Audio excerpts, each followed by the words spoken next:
In a forgotten alley, a scruffy tabby named Whiskers was just trying to enjoy his half-eaten sardine. Life was simple, predictable. But then, a sudden gust of wind changed everything.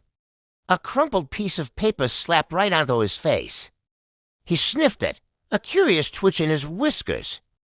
It wasn't just any old scrap, it was a map with a big, bold X marking the spot. Treasure, his eyes, once half closed in a lazy daze, now gleamed with the promise of adventure. A determined purr rumbled in his chest. Adventure was calling his name.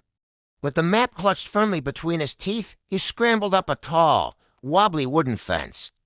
His silhouette sharp against the midday sun, he dropped gracefully from the fence, landing silently in a perfectly manicured garden. The world here was different to green, to neat. The map pointed him forward. But there was a problem. A very big, very wrinkly problem. A massive bulldog named Barnaby was sprawled out, sleeping soundly right in the middle of the only path forward. Whiskers flattened himself, his belly brushing the cool grass, and began to inch his way through the narrow gap. Every muscle was tense. Suddenly, Barnaby let out a thunderous snort. Whiskers froze. His heart pounding in his tiny chest, he waited. The snoring resumed, a low, rumbling saw. He continued his careful crawl, finally making it past the sleeping giant. Next up, a muddy birdbath blocked his way. Without hesitation, he took 3 perfect, lightning-fast jumps across a series of large, wet garden stones, landing on the other side without a single misplaced paw. The map led him to a vibrant patch of flowers, a riot of pinks and purple misses. Henderson's prize-winning petunias. And right there, in the dead center, was the X. This was it. Whiskers began to dig, forgetting all stealth. Dirt flew in every direction as his paws worked like tiny shovels. He felt something hard. He pulled it out, a small, tarnished, silver locket. Just then, a voice shattered the peace. "No, not my petunias. Get out of there."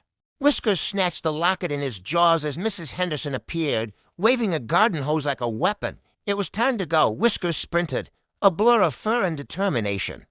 A powerful jet of water shot past his ear. Soaking the ground where he'd just been, he saw his escape, the low-hanging branches of a tree. In a feat of pure cat agility, he launched himself into the air, using a branch like a springboard to catapult himself high over a hedge, leaving the angry homeowner and her water hose far behind. He landed back in the familiar comfort of his alley, right where his adventure began. He dropped the glittering locket onto the grimy pavement, right next to his half-eaten fish. He looked at the shiny trinket, then at the sardine. A deep, contented purr echoed in the quiet alley. He picked up the sardine, and with the locket forgotten, took a triumphant bite. For a cat like Whiskers, some treasures are better than others.